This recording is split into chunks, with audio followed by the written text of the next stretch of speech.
সবজির যে অবশিষ্ট অংশটা আমরা ফেলে দেই, যদি সেটা দিয়ে বানিয়ে নেওয়া যায় কোনো মজাদার রেসিপি, তাহলে কেমন হবে বলুন তো? সবজির খোসাটা সবসময় আমরা ফেলে দেই, কিন্তু সেই খোসাটা দিয়েই বানিয়ে নিতে পারেন কোনো ইউনিক আইটেম। আজকের এই রেসিপিটা দেখার পর থেকে আর আপনারা কখনো লাউয়ের খোসাটা ফেলে দিবেন না, কারণ এটা খেতে এত মজা হয় যে লাউয়ের খোসাটা আর কখনোই ফেলে দিতে ইচ্ছা হবে না। আচ্ছা, আপনারা কি কখনো লাউ, পটল কিংবা কাঁচকলার খোসা ভর্তা খেয়েছেন?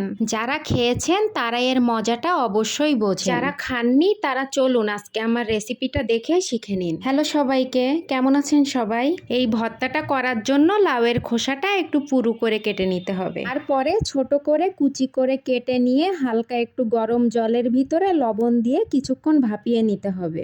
এতে লাউয়ের যে গন্ধ আছে সেটা চলে যাবে এবং সিদ্ধটাও ভালো মতো হবে। 5 মিনিট ভাপিয়ে নেয়ার পরে আমি লাউয়ের খোসার কুচিগুলা তুলে নিলাম এবং এখানে আমি ভর্তাটা করার জন্য পেঁয়াজের কুচি, রসুনের কুচি, কাঁচা মরিচ, চিংড়ি মাছ, শুকনা ঝাল এবং গোটা জিরা নিয়ে নিয়েছি।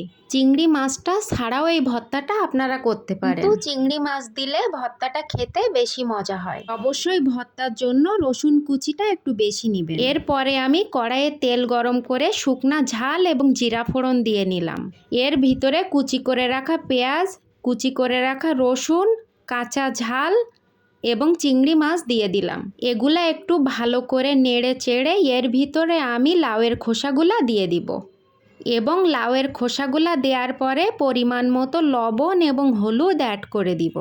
এরপর লাউয়ের খোসাগুলা একটু ভালো মতো ভেজে নিব, এমনভাবে ভেজে নিব যে লাউয়ের খোসাগুলো একেবারে যাতে পুড়েও না যায় এবং জলটা ভালো মতো শুকিয়ে যায়। এই যে দেখুন ভাজাটা এমন হয়েছে। এরপরে আমি একটা প্লেটে এই ভাজাটা তুলে নিয়ে একটু ঠান্ডা করে নিব। যাদের শিলপাটা আছে তারা শিলপাটায় বেটে নেবেন এবং যাদের শিলপাটা নাই তারা ব্লেন্ডারে ব্লেন্ড করে নেবেন। যদিও শিলপাটায় বেটে নিলে ভর্তাটা খেতে বেশি মজা হয়, কিন্তু আমি যেহেতু ব্লেন্ডার ব্যবহার করি তাই ব্লেন্ডারে দিয়ে ব্লেন্ড করে নিব।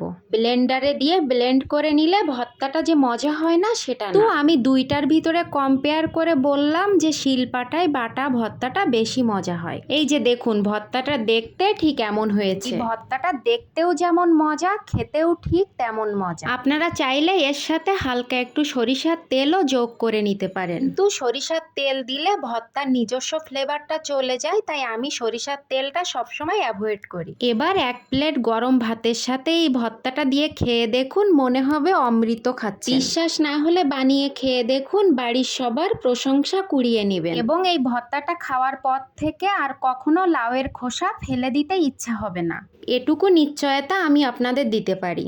যাই হোক, আজকের মতো এই পর্যন্ত।